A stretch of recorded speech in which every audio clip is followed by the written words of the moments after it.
तुझसे, रक्स तेरा है हर गीत तुझसे।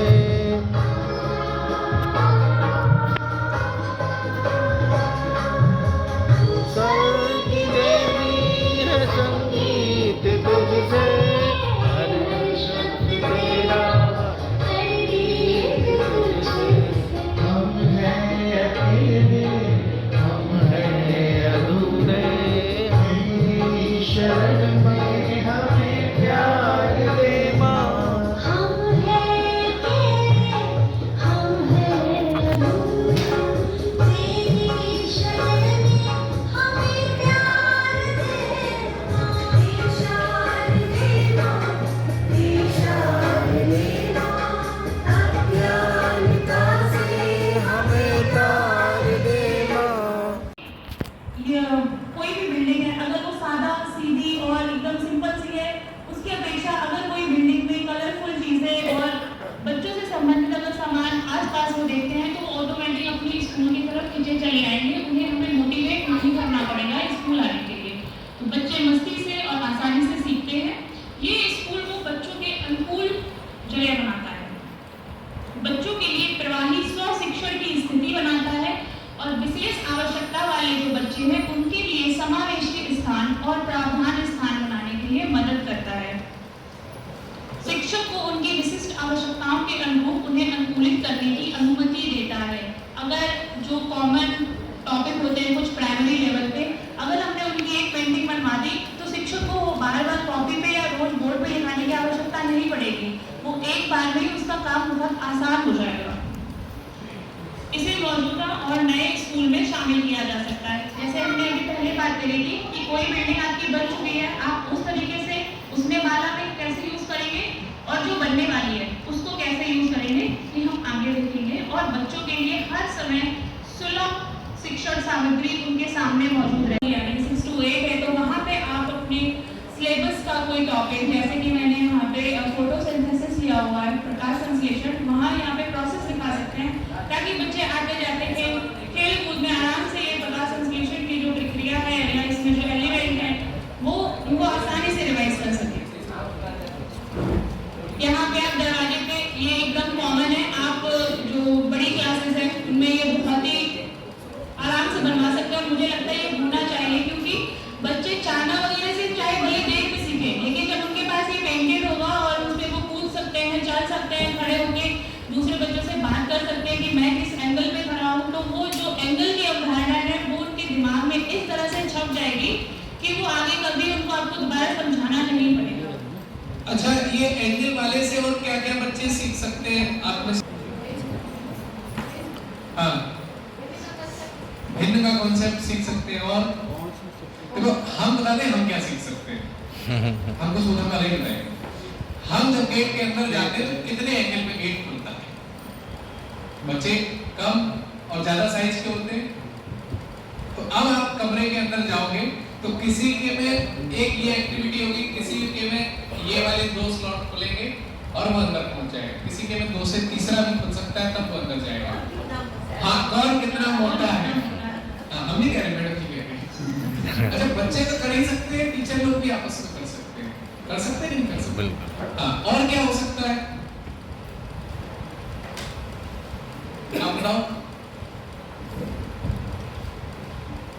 हाँ, बच्चा बन के सोचना पड़ेगा, इसके लिए ये भी एक वेरिएशन है। आपके बगल वाली मैडम जी, हाँ,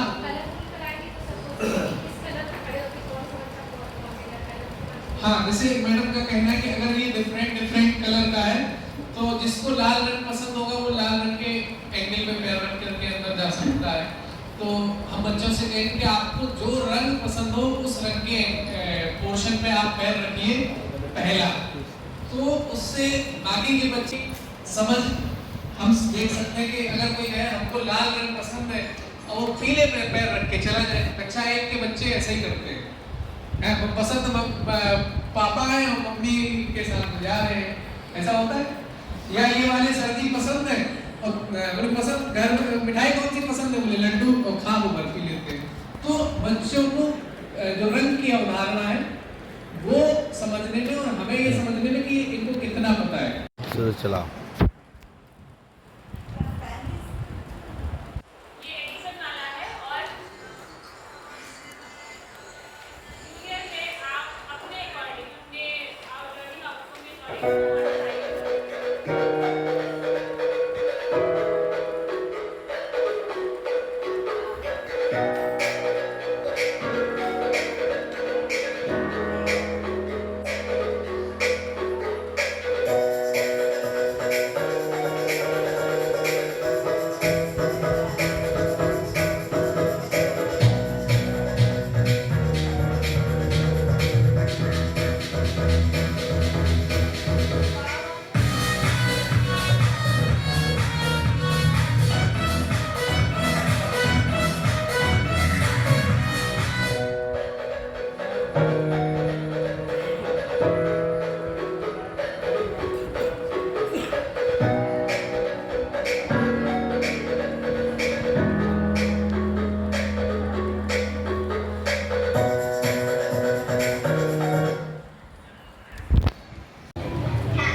हैं तो कहीं ना कहीं हिंदी और मैथ हमारा सुपीरियरिटी में रहता है और कहीं ना कहीं ये निपुण लक्ष्य की मांग भी है। लेकिन लास्ट वाला वीडियो को ऐड करने का मेरा यही मकसद था कि आप जो इंग्लिश हम लोग नॉर्मल पढ़ाते हैं 1 2 3 में वो हम लोग डेज नेम और मंथ्स नेम इस तरह की चीज़ें पढ़ाते हैं, तो क्लास 3 से हमारे 3 letter 2 letter 4 letter phonic sound शुरू हो जाते हैं। तो कहीं ना कहीं फोनिक साउंड बच्चों में जो एक इंग्लिश जो कहीं ना कहीं पिछड़ जाती है वो पिछड़े ना, तो इसलिए एक आधा TLM या एक आधा बाला पेंटिंग आप इस तरीके का कराइए ताकि बच्चे जो है इंग्लिश से ना डरे और इंग्लिश पढ़ना वो क्लास 3 से ही शुरू कर दें। पुराना अध्यापक की तो खींचने में लगे पड़े, बाकी सब सोच रहे हैं हम क्या करें, ये तो दिया गया है MBA ये भरेंगे। हाँ कहीं कहीं ऐसा भी होता है कि पुराना अध्यापक गाड़ी पहन जाता है, साइड पे लगा देता है, वो सीन ये आई एम द बॉस, मैं बॉस हूँ। चलिए तो पुराना अध्यापक गाड़ी पहन जाए, साइड लगे पड़े, ठीक है। अच्छा तीसरा सीन ये है कि इसमें प्रधान अध्यापक भी है, सहायक भी है और समुदाय भी है पीछे, विद्यालय का सहयोग में प्रधान जी भी लगे पड़े हैं और बच्चे बैठ करके एंजॉय कर रहे हैं। तो जहां तीसरी सिचुएशन है वहां के विद्यालय वातावरणीय और शैक्षिक और भौतिक दोनों रूप से समृद्ध देखने को मिलते हैं। तो आपको डिसाइड करना है कैसा नेतृत्व चाहते हैं। अगर आप सहायक अध्यापक हैं तो ये वाला चाहिए, प्रिंसिपल साहब खींचे गाड़ी, हाँ? और अगर आप बहुत से प्रिंसिपल साहब इसी परेशान है कि कोई सुनता नहीं, ठीक है। अच्छा बहुत से सहायक परेशान है, प्रिंसिपल सबसे कहते हैं principal I am the boss, ठीक। और तीसरा तो जैसा नेतृत्व चाहते हैं वो हमारे हाथों में होता है। विद्यालय का नेतृत्व को कुछ बिंदुओं पर ज्ञान कौशल और दृष्टिकोण के आधार पर अगर हम देखेंगे तो विद्यालय के नेतृत्व का जो ज्ञान अगर हम करेंगे तो कौशल उसके लिए आपके पास में विजन का विकास होना चाहिए और दृष्टिकोण पहल करना होना चाहिए। शुरुआत अगर आप विद्यालय का नेतृत्व करना चाहते तो आपको क्या करना पड़ेगा, विजन के विकास के साथ में आपको शुरुआत करनी होगी।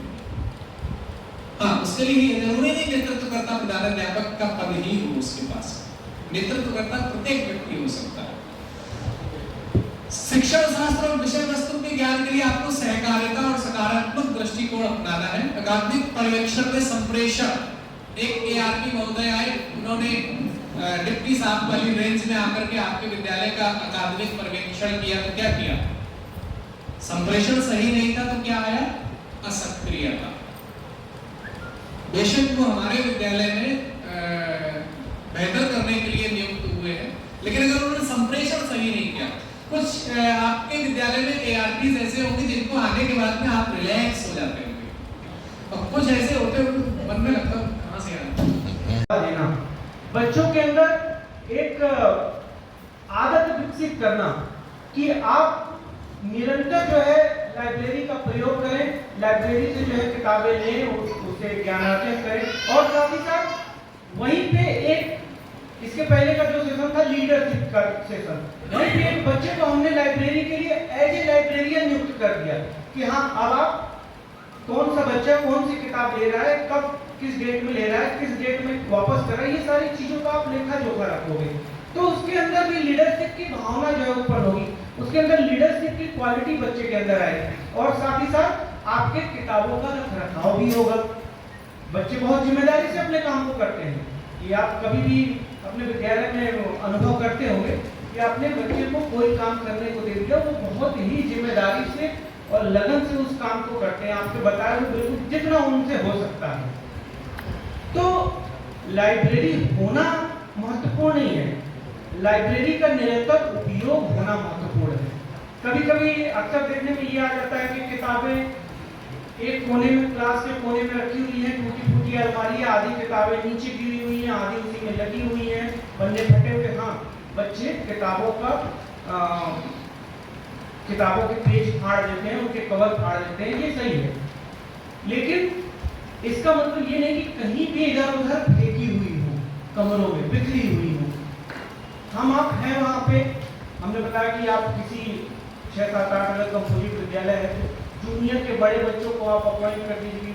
बेटा आपकी जिम्मेदारी है प्रतिदिन शाम को 5-10 मिनट का समय आपके निर्देशन में होना चाहिए, आपके निर्देशन में ये सारी चीजें होनी चाहिए। आप विद्यालयों को किताबों को लाइब्रेरी में अरेंज कर दीजिए, जैसे सुबह, फिर अगले दिन के लिए लाइब्रेरी आपकी रेडी हो गई। तो ये बहुत छोटी छोटी चीजें हैं जिनको हम अपनी रोजमर्रा की आदतों में लाके, बच्चों की आदतों में लाके पुस्तकालय को एक सक्रिय पुस्तकालय, एक उपयोगी पुस्तकालय बना सकते हैं, जिसका लाभ हम उसको, जिसके लिए वो पुस्तकालय बनाया गया है, वो लाभ बच्चों तक हमें मिले। छोटे बच्चे हैं, चित्रों के माध्यम से हम सब अपने घरों में, अभी मैं अपने बच्चों की बात बताऊं तो मेरी एक छोटी बिटिया है करीब 2-2.5 साल की, तो उसके लिए एक किताब परचेज करके आई है, इतनी मोटी सी किताब है, 600-700 की किताब है, उसमें कुछ है नहीं, कुछ भी नहीं है, मैं बताऊं, सिर्फ बड़े बड़े चित्र हैं, पिक्चर बुक जो आपके विद्यालयों में भी मिली हुई है, उस चित्र के माध्यम से उसको अभ्यास कराया जाए, उसको बताया जाता है और वो चित्र के माध्यम से चीजों को पहचान लेती है। चित्र में उसने हाथी देखा था, मैं अपना अनुभव बता रहा हूँ, चित्र में उसने हाथी देखा था और एक बार संयोगवश हाथी रोड से जा रहा था, तो मैंने उसको बेटी को बुलाया और बोला 2 साल की बेटी, बेटा ये क्या है, तो उसने बता दिया ये हाथी है ना। तो ये ज्ञान उसको वहां से प्राप्त हुआ चित्र के माध्यम से। ऐसे ही हमारे विद्यालय में जो पिक्चर्स बुक है, बिग पिक्चर्स बुक, उन किताबों को बच्चे उलटते पलटते रहते हैं, उसमें चित्रों को देखते रहते हैं और आप उनकी मदद करते हैं, बेटा ये क्या है, तो आपने, बच्चे को नहीं पता है तो आपने बता दिया कि ये कार है ना, ये गाय है। 2-3 बार 4 बार आपने अभ्यास किया, अपने आसपास के परिवेश में बच्चा वो चीजें देखता रहता है, आपने उसको अभ्यास कराया 3-4 बार, अब ये बात उसके मन में स्थायी ज्ञान हो गया। अब कभी भी वो गाय को देखेगा समाज में कहीं भी अपने आसपास, तो वो बता देगा कि ये गाय है। अब उसके बाद हम क्या करते हैं कि गाय के नीचे काऊ की अंग्रेजी स्पेलिंग लिखी होती है, COW, है ना। तो धीरे धीरे अब हम उसको उसकी अंग्रेजी का अभ्यास कराते हैं, बोलने का। तो ये इससे पुस्तकालय से इन सब सारी चीजों, ये जो गतिविधियां हैं, ये अगर आप अपने विद्यालय में करें, छोटे बच्चों को बहुत लाभ होता है। धन्यवाद।